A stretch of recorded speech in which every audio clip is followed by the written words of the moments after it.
भैया अंततः जो है वाराणसी विधानसभा क्षेत्र से आपके नाम पर मुहर लग गई। कांग्रेस ने आपका अधिकृत प्रत्याशी जो देर रात कल सूची जारी करके घोषित कर दिया है। ये सीट होल्ड में थी, अब जो है आप कांग्रेस प्रत्याशी के रूप में चुनावी मैदान में होंगे। किन चुनौतियों से आपको सामना करना पड़ेगा, किसको चुनौती मानते हैं आप इस चुनाव में?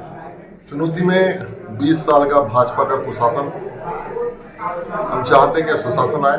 कमलनाथ जी जिस टाइप से काम करना चाह रहे थे 1.25 साल, उनकी सरकार को खरीद कर गिराया गया। जो वो योजनाएं देना चाहते थे किसानों के लिए, युवाओं के लिए, वो जो रुक गई थी, पुनः नए उत्साह के साथ कमलनाथ जी ने नया वचन पत्र बनाया है, नई गारंटियाँ दिए हैं उसको लागू करने के लिए।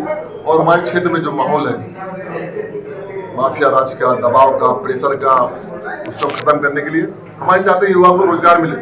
हमारे क्षेत्र का युवा भटक रहा है, तो रोजगार नहीं है। हमारे क्षेत्र में स्वास्थ्य सुविधाएं हों, किसानों को अच्छी फसल की कीमत मिले, हर खेत तक पानी पहुंचे, ये हमारी योजना है। आप जो है कह रहे हैं कि देखिए, राजनीति में विकास तो एक कॉमन शब्द है। आपने कहा कि आपके क्षेत्र में जो है वो वर्षों से अराजकता फैली हुई है, माफिया राज है। आप जिनके साथ रहते थे उनके ऊपर आपने आरोप लगाए हैं। आप जब उनसे अलग हुए 4-4.5 साल में, तभी आपको अराजकता दिखी, माफिया राज का। इसके पहले आप क्यों चुप थे? पहले भी था ना, पहले भी था, पर वो देर समझ में आया ना क्या हुआ। हम समझते थे कि ये कांग्रेस के नेता हैं, बाद में समझ आया कि कांग्रेस के नेता नहीं है, ये किसी कंपनी के लिए काम कर रहे हैं, उसके हित में काम करते हैं, उससे गलत कामों को संरक्षण के लिए काम करते हैं। ये लड़ते हैं, वो कंपनी पैसे लगाते हैं, ये जीतते हैं, तो उसके संरक्षण काम करते हैं। पर अब चलेगा नहीं है। अब हमारे क्षेत्र को हम लूटने नहीं देंगे। हमारे क्षेत्र को बचाने हम आगे आए हैं कि हमारे क्षेत्र की नदियाँ बचें, हमारे क्षेत्र में गांव-गांव शराब की दुकान ना हो, हमारे क्षेत्र के युवा शिक्षा की बात करें, हमारे क्षेत्र गरीब को अच्छी स्वास्थ्य सुविधाएं मिले, भटके ना, हमारे क्षेत्र में पलायन ना हो, और हमारे क्षेत्र के गरीबों को शासकीय कार्यालय में भटकना पड़े। लोग थाने में कचहरी लूट मची है, कोई नियंत्रण नहीं है। जैसा शासन वैसा प्रशासन हम रहेंगे। तो आप देखना, जिस तरह से हमने नगर पालिका 5 साल सेवा की, पूरे नगर पालिका को चमका दिया, main road, divider, indoor stadium, Mojdham, 4000 मकान। आप देखो शहर को अपने युवा कर दिया।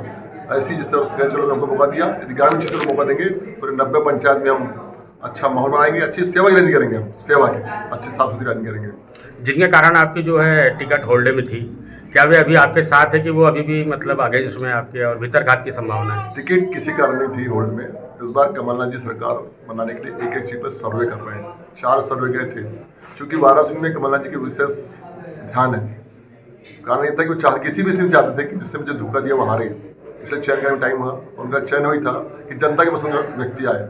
टाइम लगा, उन्हें फिर एक सर्वे कराया, 5 सर्वे हुए, क्योंकि ये लोकतंत्र है, जनता के बीच से चुनाव होना है, तो जनता के पसंद के व्यक्ति निकालना चाहते थे, जनता के बीच के व्यक्ति निकालना चाहते थे। और मुझे खुशी इस बात की है कि पहली बार वाराणसी में कांग्रेस का प्रत्याशी कोई नेता नहीं होगा, एक छोटा कार्यकर्ता होगा जो 30 साल से ईमानदारी से कांग्रेस झंडा उठा रहा है, कांग्रेस के लिए काम कर रहा है। उस कार्यकर्ता को चुने। मैं कमलनाथ जी का धन्यवाद देना चाहता हूँ, उसने मुझे छोटे कार्यकर्ता पर भरोसा किया है। उनके भरोसे को बनाए रखेंगे और वाराणसी की सीट हम सब मिलकर कांग्रेस की झोली में डालेंगे और ऐतिहासिक जीत होगी, ऐतिहासिक।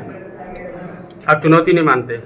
चुनौती क्या चुनौती? आप देखो ना, आप घूमिए, मैं नहीं बोलता हूँ, आप हमारे शहर घूमिए, आप वाराणसी गाँव घूमिए, आप 10 लोग से पूछेंगे तो 10 में 9 लोग बोलेंगे कि परिवर्तन का दौर है। हम शासक नहीं सेवक चुनेंगे, हमारे बीच के व्यक्ति चुनेंगे, जिससे हम आसानी से अपनी बात कर सकें, जिससे हम कहीं भी रोक सके, जिससे बात करने में कोई झिझक ना हो, जिसके घर जाने का कोई समझ ना हो कि 2 बजे के बाद आना, फिर मिलेंगे। हम जा रहे हैं 6 बजे भी उससे मिलेंगे। हम जनता की सेवा की राजनीति कर रहे हैं ना, हम अपने व्यापार धंधे की राजनीति कर रहे हैं, हम सेवा की राजनीति कर रहे हैं। और सेवा के लिए हम फिर वाराणसी को बचाने की राजनीति कर रहे हैं कि वाराणसी बचे, लूटा ना जाए।